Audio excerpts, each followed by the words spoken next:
आज काफी कम लोग जुड़ पाए ना।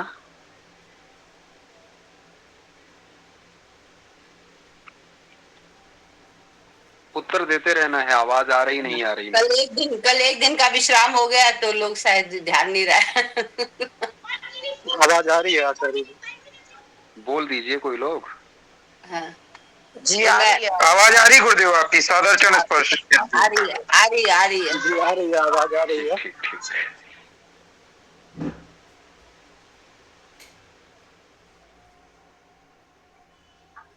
चलिए, हो सकता है ईद मना रहे हो सब। आपकी आवाज आ रही है। चलिए, तो हम लोग पहुंचे थे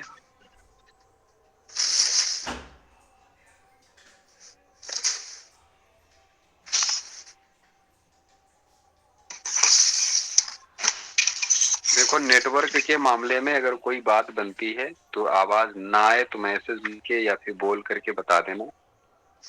और अपनी अपनी माइक बंद रखेंगे तो अच्छा रहेगा, क्योंकि इससे डिस्टरबेंस बहुत ज्यादा होता है। अभी माइक किसी की खुली हुई है, कक्षा का सारा जो रस है ना वो खत्म हो जाता है जब उधर से किसी की माइक खुली रहती है, और हमारी पूरी मेहनत बर्बाद हो जाती है। क्योंकि अब हम चिल्लाते रह जाते हैं, माइक बंद करो, माइक बंद करो, वो बंद करते नहीं है। तो ये थोड़ा सा ध्यान रखा करिए, अपनी अपनी माइक म्यूट कर लिया करिए। और क्योंकि कक्षा का फिर गांभीर्य बना रहता है, नहीं तो फिर कोई गांभीर्य नहीं रहता। अब हम चल रहे हैं अधिकारी के विषय में। हम लोग जान रहे थे कल, वो अभी तक अधिकारी कहते किसको हैं। तो नित्य, और इसके बाद में नित्य अनित्य वस्तु जानी, नित्यानित्य वस्तु विवेक तावत ब्रह्मैव नित्यम वस्तु ततो अन्यत अखिलमिति, ततो अन्यत असत्यमिति अनित्यमिति विवेचनम। ये हम लोगों ने देखा। अब यहाँ क्या है,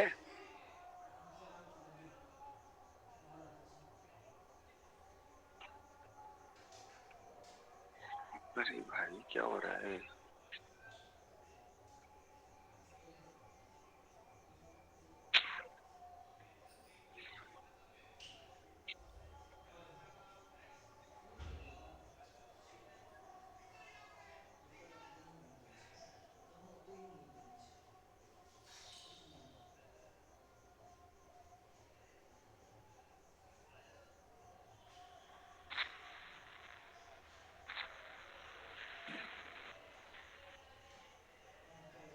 अनुषा जी जुड़ गई क्या?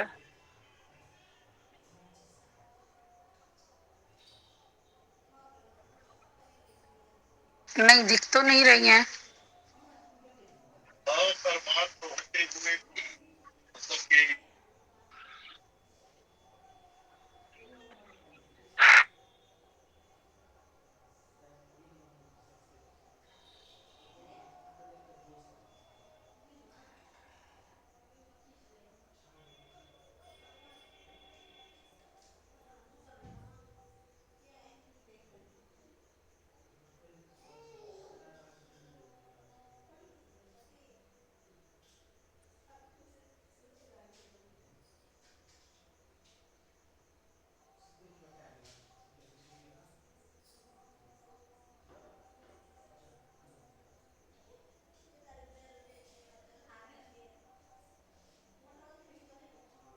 अभी आवाज नहीं आ रही है एकदम।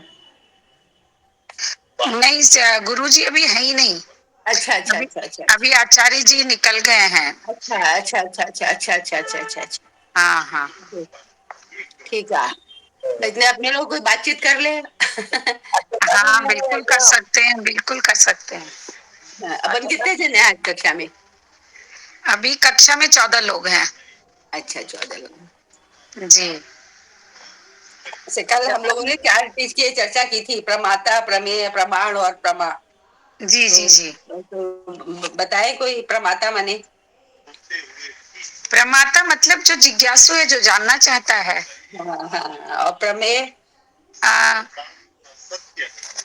प्रमेय का अर्थ आप बताएं। प्रमेय क्या है? मतलब जो विषय है, जो मतलब जिसको जानना चाहते हैं, जिस विषय के बारे में जानना चाहते हैं, जो जानने योग्य है, जैसे जो इसको जानने ज्ञाता, विषय। ज्ञेय और ज्ञान और प्रमाण, इससे भी जान सकते हैं। तो प्रमेय का अर्थ होता है ज्ञेय, मतलब जो जानने योग्य है। तो इस जानने योग्य है, संसार जो की विषय। जितनी वस्तुएं हैं सभी ज्ञेय हैं, सभी प्रमेय हैं, क्योंकि सभी जानने योग्य हैं। हाँ, मतलब और विषय प्रमाता विषय वस्तु। मतलब ज्ञाता ऐसा हो गया, ऐसा जो बोलते हैं ना जानने कि वाला। विषय वस्तु क्या है, तो ये विषय वस्तु हाँ को प्रमेय बोलते हैं। जी। और प्रमा जो है वो ज्ञान है, आचार्य जी और आ चुके हैं। प्रमाण प्रमाण है। अब आचार्य जी आ गए। बहुत बढ़िया। तो ये आवाज अब आ रही मेरी? जी आ रही है, जी आ रही जी है। आचार्य जी। चलिए भाई साहब, बड़ी समस्या है यहाँ पे। मैंने कार्यालय की वाईफाई ली है, जंगल में बिल्कुल ऑफिस, यहाँ वो जगह है जहाँ रह रहा हूँ मैं, बिल्कुल घोर जंगल चारों तरफ। जैसे तैसे चल पा रही है क्लास। इसलिए तो हाँ, निगृहीतस्य मनसः श्रवणादौ तदनुगुण विषये च समाधि समाधानम। समाधान क्या है वो बताया गया। अब इसके बाद आता है गुरुपदिष्ट वेदांत वाक्येषु विश्वासः श्रद्धा। श्रद्धा क्या है? तो कहते हैं गुरुपदिष्ट वेदांत। आवाज नहीं आ रही क्या? आ रही है, आ बिल्कुल रही है, आप शेर की बोलिए, तरह हम सुन दौड़ा रहे रहे हैं हैं। पूरे। हम लोग सुन रहे हैं, आवाज आ रही है। ठीक ठीक ठीक। गुरुपदिष्ट वेदांत वाक्येषु विश्वासः श्रद्धा। श्रद्धा क्या है? गुरुपदिष्ट, गुरु के उपदिष्ट किए गए वेदांत वाक्यों पर और गुरु के उपदिष्ट किए हुए वाक्यों पर विश्वास करना, ये श्रद्धा है। फिर गुरुपदिष्ट वेदांत वाक्येषु विश्वासः श्रद्धा। मानव जी ने जो प्रेजेंट किया वो दिख रहा है सबको? जी दिख रहा है। मुझे क्यों मोतियाबिंद हो रखा है? दिख रहा है गुरु आचार्य जी। चलिए अब आगे। आगे है, क्या था श्लोक? हाँ, मुमुक्ष मुमुक्षुत। प्रशांत चित्ताय। हाँ, मुमुक्षुत्व मोक्षेच्छा, मोक्ष की इच्छा होना, मुमुक्षुत्व होना माने मोक्ष की इच्छा होना।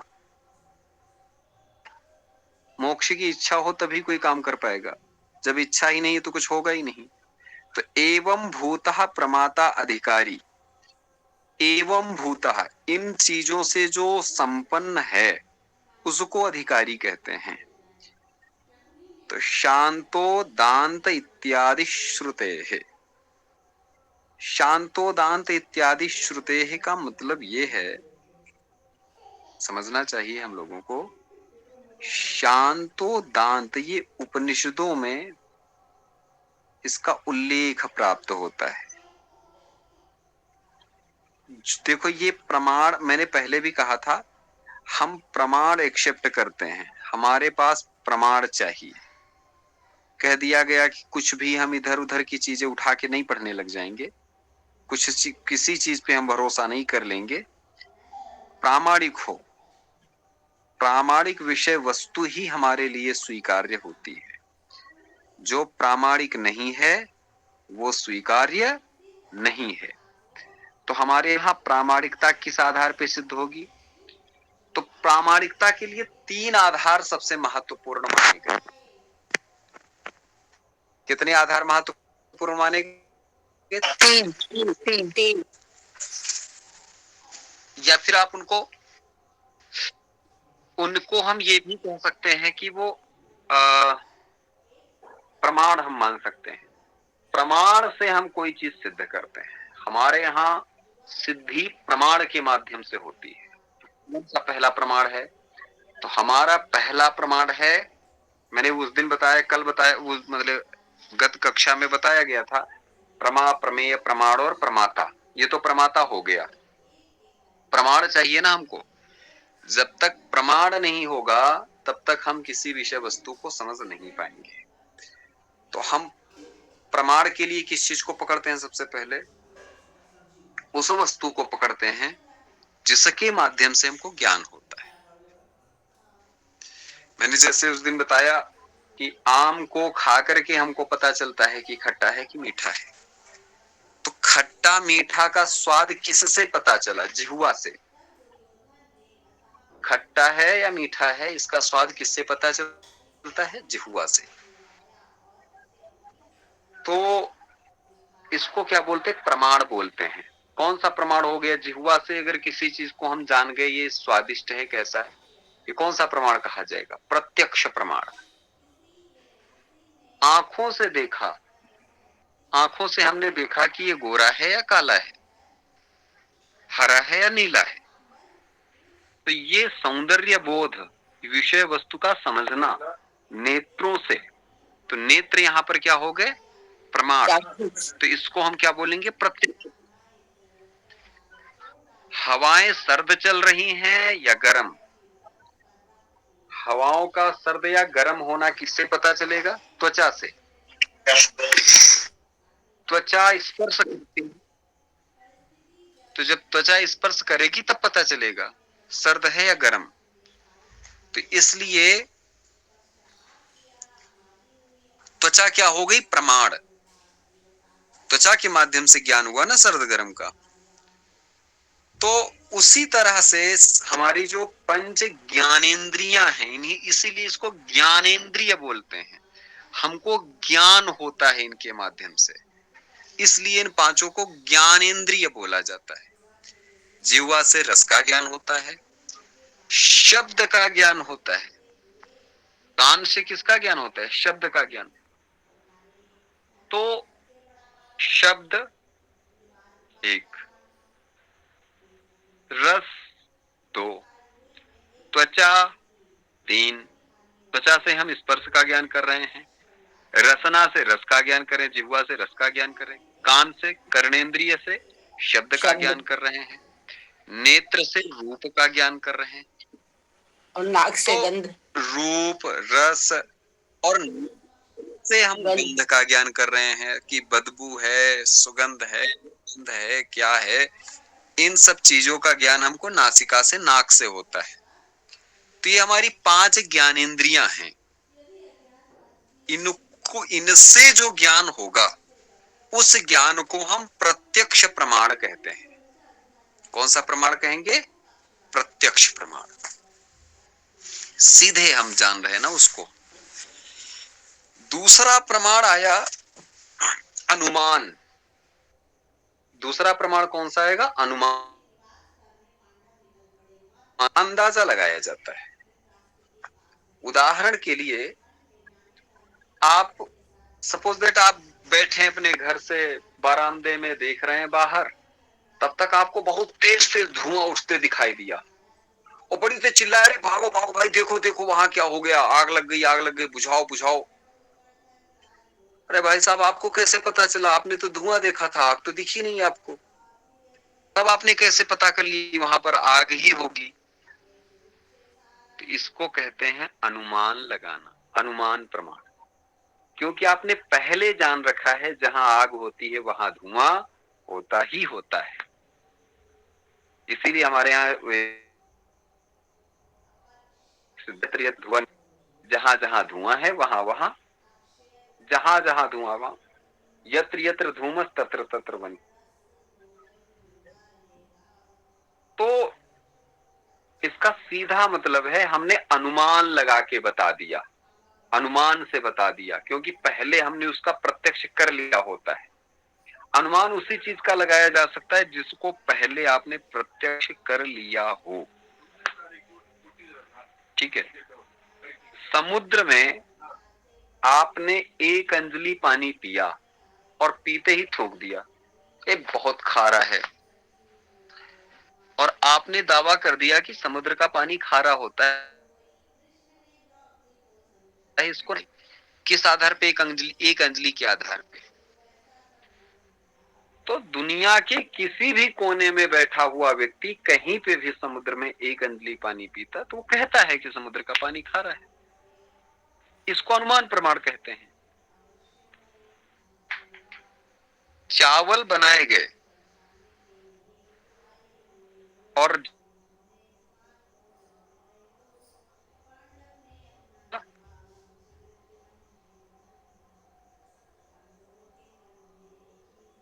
एक चावल से आपने सभी चावलों का अनुमान लगा लिया कि चावल पक गए, इसको कहते हैं अनुमान प्रमाण। अनुमान के माध्यम से होने वाले ज्ञान को हम कौन सा प्रमाण कहते हैं? अनुमान प्रमाण कहते हैं। तीसरा प्रमाण है हमारे यहाँ पे शब्द प्रमाण। तीसरा प्रमाण शब्द प्रमाण क्या है? शब्द प्रमाण हमारे यहाँ दो माने जाते हैं, श्रुति आप्त वचनम। श्रुति ही आप्त वचनम। तो सबसे प्रामाणिक जो है वो श्रुति है। सबसे प्रामाणिक क्या है? वो है श्रुति। श्रुति माने वेद। वेद को हमारे यहाँ पर प्रामाणिक माना जाता है। वेद को क्या मानते हैं? प्रामाणिक। तो ये तीसरा प्रमाण है हमारे यहाँ पे, वेद का प्रमाण। तो वेद को जितने दर्शन प्रामाणिक मानते हैं वो सारे के सारे दर्शन श्रुति सापेक्ष कहे जाते हैं। क्या कहे जाएंगे? श्रुति सापेक्ष।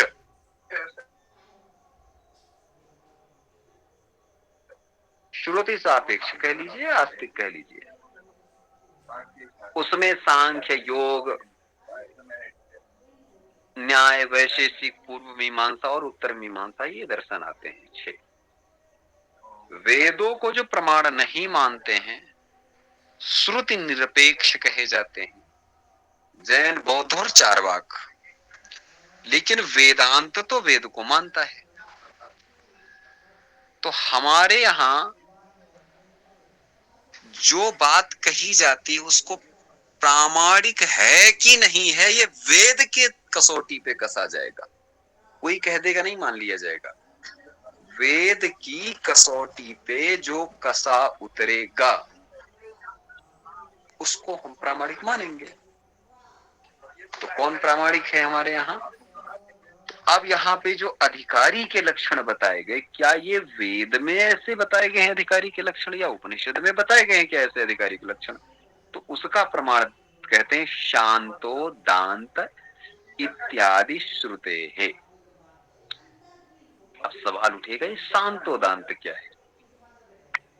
शांतो दांत इत्यादि श्रुते है माने शांतो दांत ऐसा कहे कि हमारे यहाँ पर ये स्पष्ट किया गया है, शम दम उपरति तितिक्षा समाधान श्रद्धा आदि से संपन्न व्यक्ति पवित्रतम होता है। तो उस आधार पे वहां पर उसको यहाँ पे प्रामाणिक मान लिया गया कि हमारे यहाँ उपनिषदों में इस बात को एक्सेप्ट किया गया है। तो जब उपनिषद एक्सेप्ट कर रहा है तो हम भी इसको एक्सेप्ट करेंगे, मानेंगे, स्वीकृति देंगे, उसको स्वीकार करेंगे। फिर इसको, जिस बात को श्रुति स्वीकार करती है, क्या उसी बात को स्मृति भी स्वीकार करती है? धर्म ग्रंथ क्या उसको स्वीकार करते हैं? तो कहे हाँ, ये भी पता करना पड़ेगा भाई कि धर्म ग्रंथ स्वीकार करते हैं या नहीं करते हैं। तो उसके लिए यहां पर दिया जा रहा है, क्या दिया जा रहा है? प्रशांत चित्ताय जितेंद्रियाय। प्रशांत चित्ताय क्या कहा जा रहा है?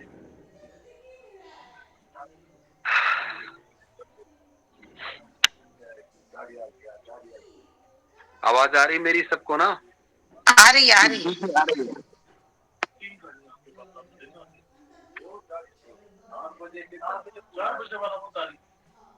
आवाज आ रही है ना? जी जी, आपने बोला प्रशांत चित्ताय जितेंद्रियाय हैं? जी, आ रही है आपकी आवाज, कहीं रुकी नहीं है।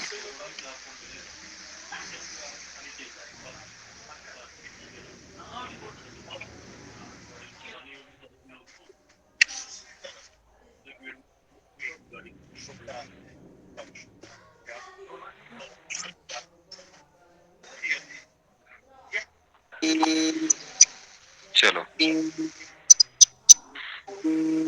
शांत दांत उपरत तितिक्ष समाहित होकर के भी कहती है। शांत दांत उपरित और तितिक्षु, इनसे समाहित होकर के अपने में आत्म साक्षात करते हैं।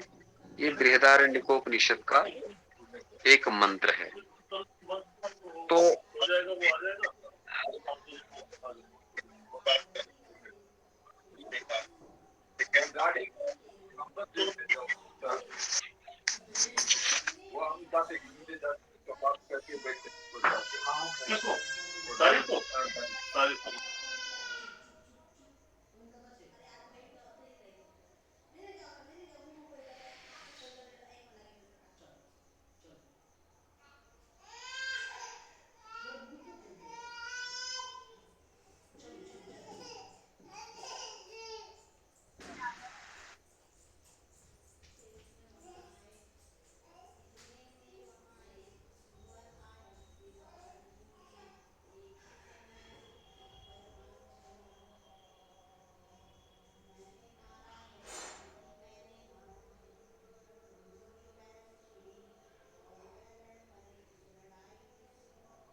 गुरुजी लेफ्ट कर गए हैं।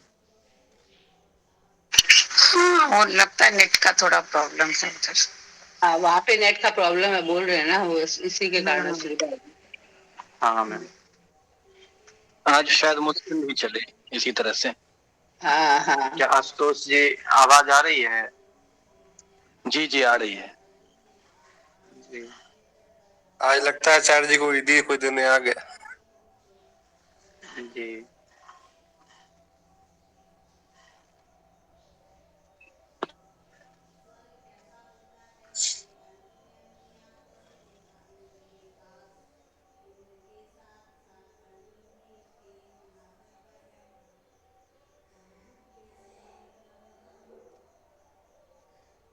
आशुतोष जी,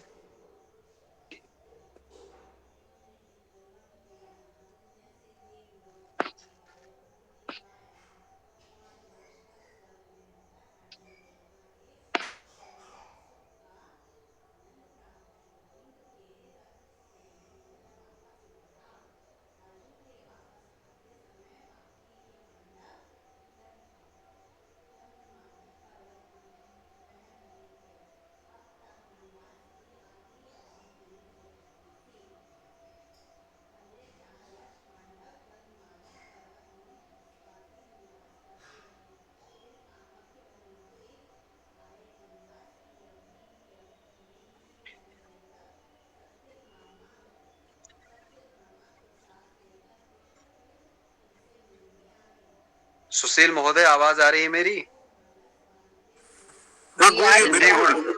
ठीक है ठीक है।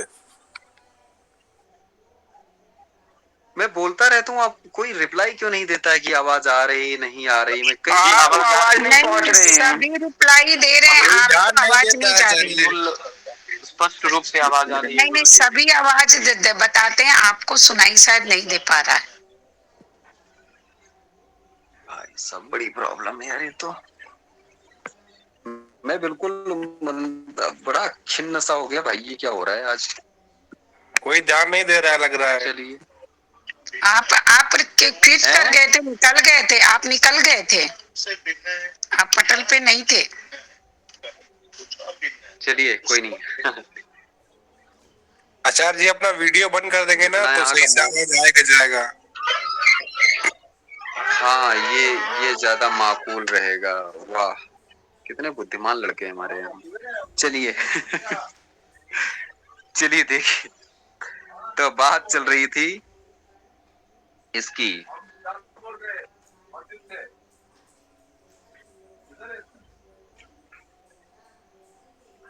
शांत दांत, ये बृहदारण्यकोपनिषद में एक पंक्ति आती है। शांत दांत का मतलब क्या है?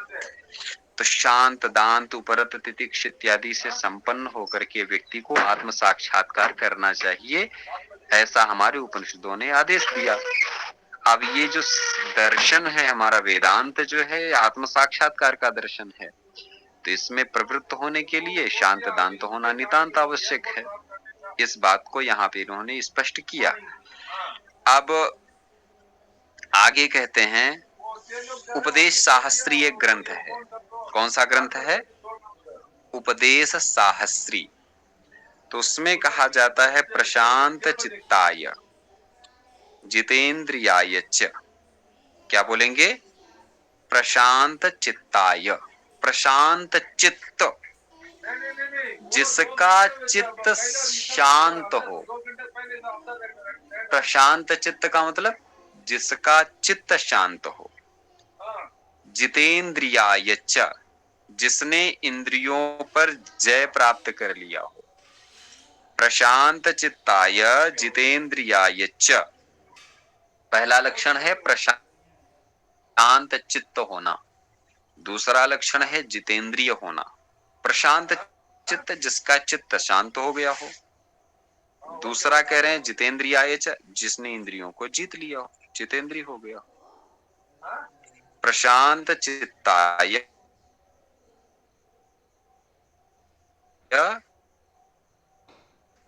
और जितेंद्रियाय च। और फिर क्या कह रहे हैं? प्रहीण दोषाय। प्रहीण दोषाय, जिसके दोष प्रहीण हो गए हो, माने समाप्त हो गए हो, माने जिसका अंतःकरण बहुत पवित्र हो गया हो। प्रशांत चित्ताय जितेंद्रियाय च प्रहीण दोषाय। आगे क्या है? प्रहीण दोषाय के आगे क्या है? यथोक्त कारिणे। यथोक्त कारिणे।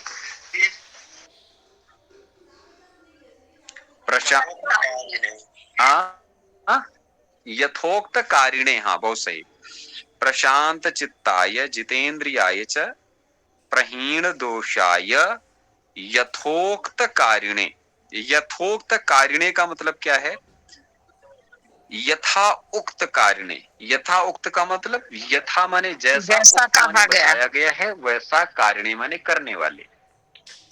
प्रशांत चित्ताय जितेंद्रियाय च प्रहीण दोषाय यथोक्त कारिणे। जिसका क्या चीज?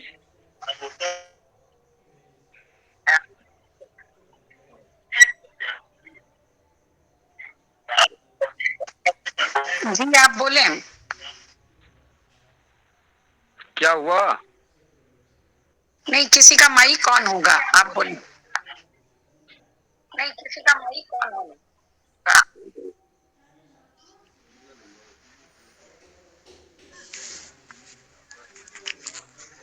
प्रशांत चित्ताय जितेंद्रियाय च प्रहीण दोषाय यथोक्त कारिणे। यथोक्त कारिणे का मतलब होता है जो जैसा, यथा उक्त कारिणे माने जो शास्त्रों में बताया गया है वैसा करने वाले।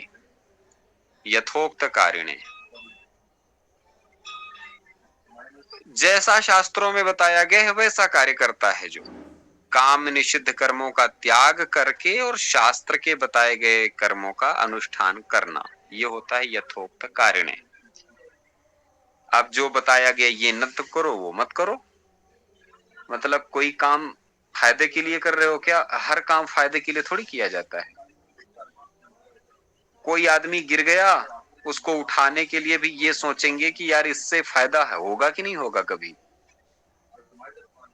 तो वो तो गलत सोच है ना फिर। तो ये तो हो गया काम में कर्म। कर्म तो कर रहे हैं लेकिन उसके पीछे कामना जुड़ी है। एक किसी को रोटी तक दे रहे हैं तो ये सोच रहे हैं कि भाई इससे कोई काम बन पाएगा कि नहीं बन पाएगा हमारा। आजकल रिश्ते इसी स्वार्थ के रिश्ते एक तरीके से कह लीजिए, वो हो गए काम में कर्म। मैं मोटा मोटा बता रहा हूं आज के समाज की बात को लेके। समाज में जितने भी काम होते हैं कि आजकल स्वार्थ से होते हैं। इनसे हमारा काम निकलेगा कि नहीं निकलेगा, अगर इनसे काम बनेगा तो हम इनका काम करेंगे। तो ये सारे काम में कर्म है। ऐसे ही भगवान के साथ भी लोग रिश्ता जोड़ लेते हैं काम में कर्म। शनि देव पहले नहीं सुनाई देते थे मंदिर इनके। जो बुजुर्ग लोग होंगे इसमें उनसे पूछो तो शनि देव की इतनी पूजा होती थी? पहले नहीं होती थी।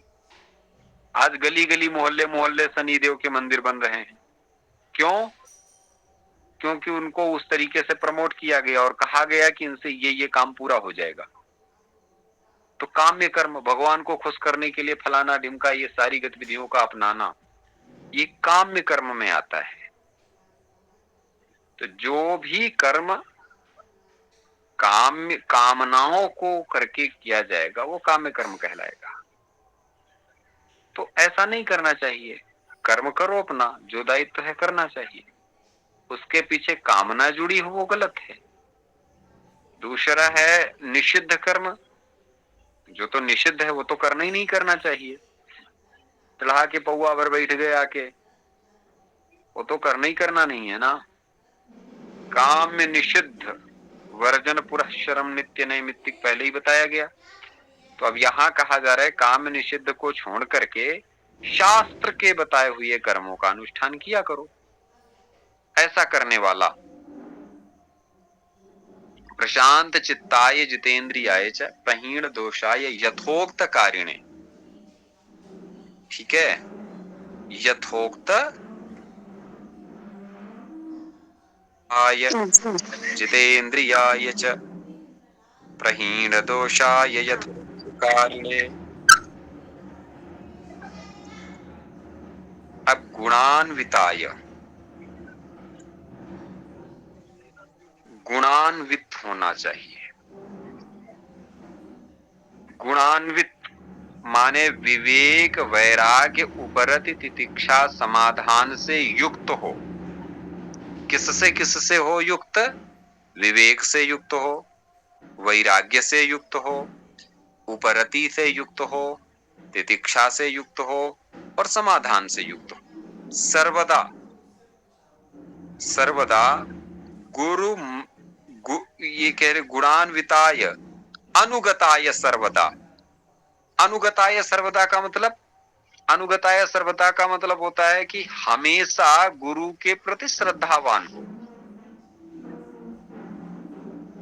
अनुगत किसका मतलब, अनुगत का मतलब क्या है? पीछे चलना। हमारे यहाँ प्रणाम का मतलब है विनम्र हो जाना। किसी के सामने अहंकार तो छोड़ दिए। दुनिया, मेरी हाथ जोड़ के प्रार्थना है कि यहाँ पे नेटवर्क की दूसरे हिसाब की प्रॉब्लम,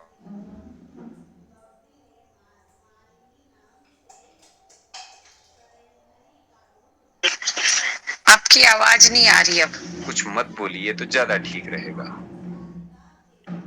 क्योंकि आपकी आवाज कट कट के आती है। फिर मुझे लगता है कि मेरी आवाज नहीं जा रही।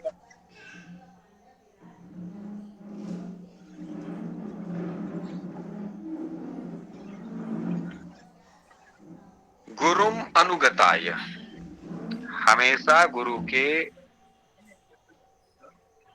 निर्देशों का पालन करने वाला। गुणान्विताय, मुमुक्ष गुणान्विताय, और फिर कहते हैं प्रदेय मेतत् सततम मुमुक्षवे। ऐसा प्रदेयम माने देना चाहिए, एतत् माने यह वेदांत क्या ज्ञान, मुमुक्षवे माने मोक्ष की इच्छा रखने वाले को। ये सारा वेदांत क्या ज्ञान ऐसे मुमुक्षु व्यक्ति को देना चाहिए, ऐसे मोक्ष की इच्छा रखने वाले व्यक्ति को प्रदान करना चाहिए। ये बड़ा प्यारा निर्देश यहाँ पर उन्होंने हम लोगों को प्रदान किया। अब आते हैं, हम विषय को समझते हैं। शम दम उपरति तितिक्षा समाधान श्रद्धा इत्यादि को हमने समझा। आगे बढ़िए। हाँ, अब आता है विषय। विषय क्या है? विषय समझ लेते हैं। विषयो जीव ब्रह्म ऐक्यम, जीव ब्रह्मैक्यम शुद्ध चैतन्यम प्रमेयम। विषयो जीव ब्रह्मैक्यम शुद्ध चैतन्यम प्रमेयम तत्रैव वेदांतानां तात्पर्यात्। विषय क्या है? विषय कहते हैं जीव ब्रह्म ऐक्यम, जीव और ब्रह्म का ऐक्य। जो जीव और ब्रह्म की एकता है वही विषय है यहाँ। जीव और ब्रह्म की एकता ही विषय है। यहाँ पर वेदांत का विषय क्या है? जीव और ब्रह्म की एकता। जीव अलग, ब्रह्म अलग, ये गलत है। जीव अलग, ब्रह्म अलग नहीं होता है। जीव और ब्रह्म का ऐक्य ही सत्य है। जीव ब्रह्म ऐक्यम शुद्ध चैतन्यम प्रमेयम। अज्ञान से आरोपित, जैसे किसी के ऊपर अज्ञान से आरोपित है,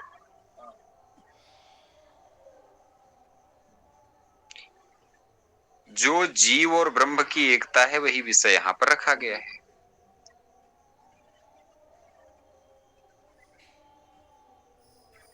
हमने कई बार देखा कि कई चीजें, जैसे आग है, आग के ऊपर कभी कभी आपने देखा होगा अंगारा होता है, अंगारा आग का जो कोयला होता है, अंगारा नहीं होता, उसके ऊपर धीरे धीरे धीरे धीरे वो राख उसकी बनती जाती है उसके ऊपर, और एक समय ऐसा आता है कि राख राख उसको ढक लेती है, आग को, आग ढक जाती है और वो रियल में दिखाई नहीं देती।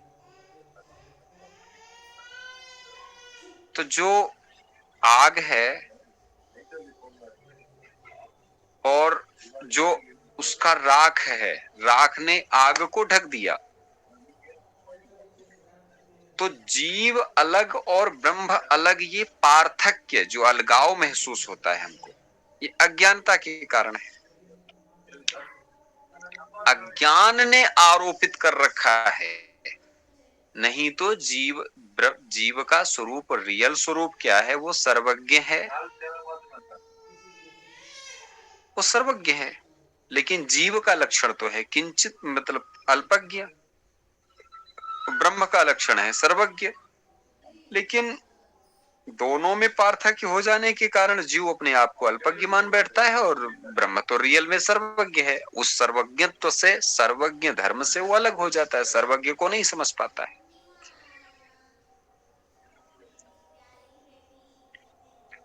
तो ये विचार का विषय यही है यहाँ पे कि हमको क्या करना है रियल में। तो यहाँ विषय जो है वो है जीव ब्रह्म ऐक्यम, जीव और ब्रह्म की एकता, ये विषय है यहाँ पर। शुद्ध चैतन्यम प्रमेयम, शुद्ध चैतन्यम प्रमेयम, शुद्ध चैतन्यम, चैतन्य का शुद्धत्व,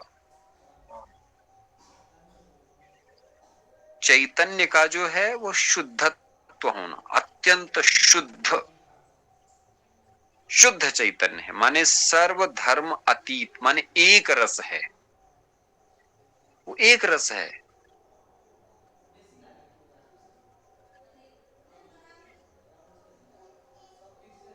उस पे शंका की नहीं जा सकती। तत्रैव जीव ब्रह्मैक्ये वेदांतानां वेदांत वाक्यानां उपक्रमोपसंहारादिनां निरूप्यमाणे तात्पर्यात्।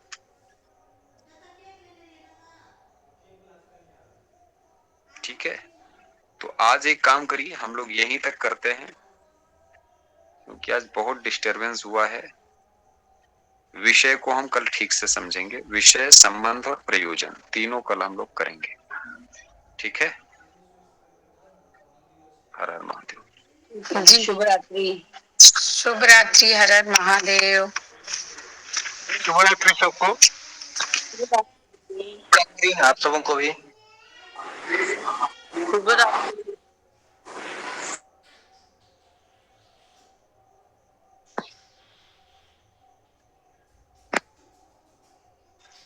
सबों को शुभ रात्रि।